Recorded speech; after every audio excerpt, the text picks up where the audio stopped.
I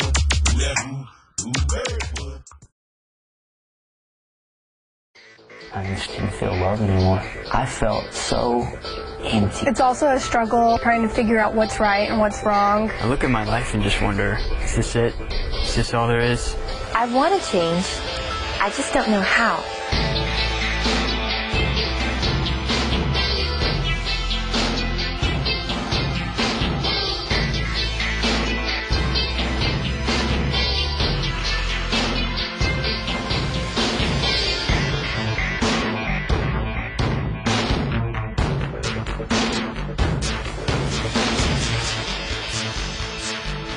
Welcome to Revolution.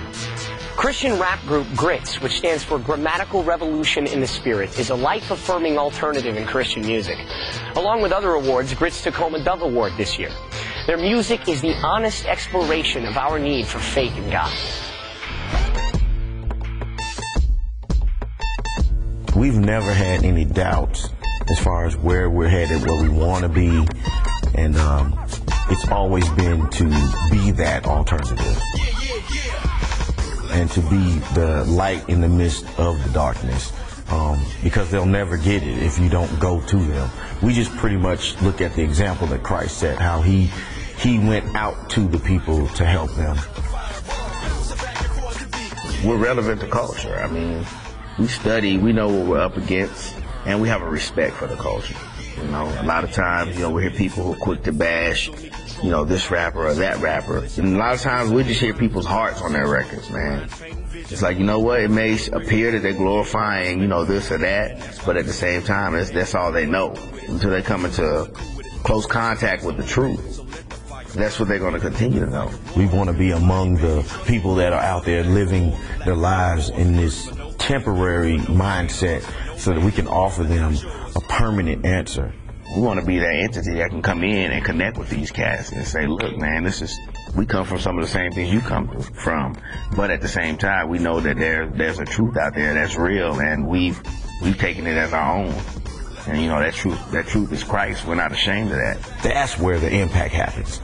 And it is not our goal to market Christ. It is our goal to be like him and live the life of Christ and allow that to impact the lives of those around us.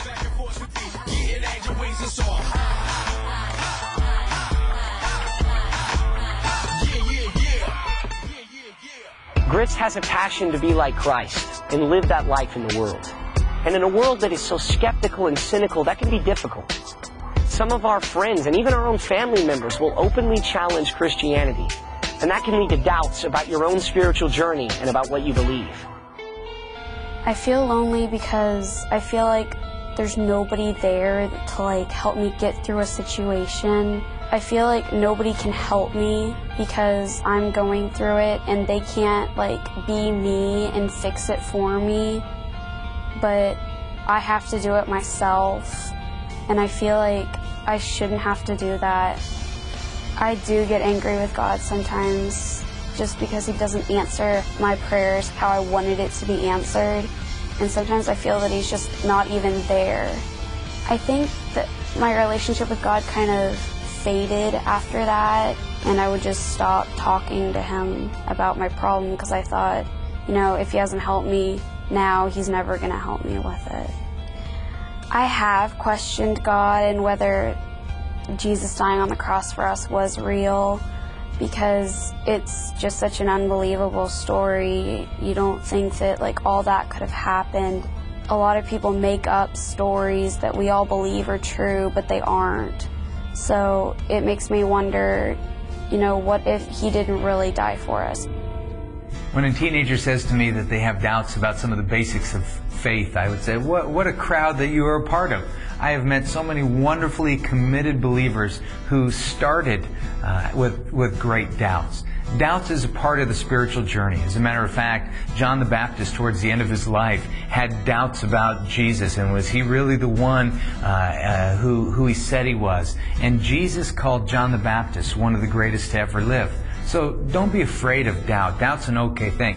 What Michelle brought up about the resurrection. There is so much evidence out there. I would encourage anybody who's got those doubts to do some study on their own.